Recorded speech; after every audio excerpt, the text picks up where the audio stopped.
Salam rekan, Assalamualaikum warahmatullahi wabarakatuh.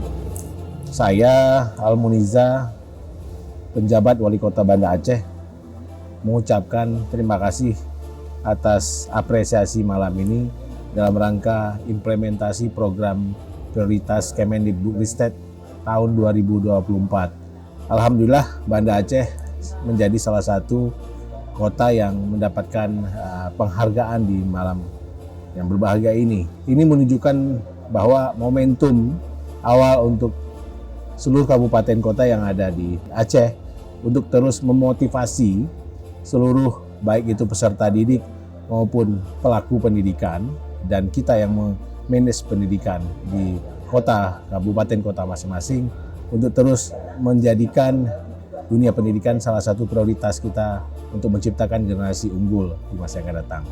Tentu pencapaian ini menjadi semangat kita, baik itu kami di Kota Banda Aceh maupun seluruh rekan-rekan di Aceh.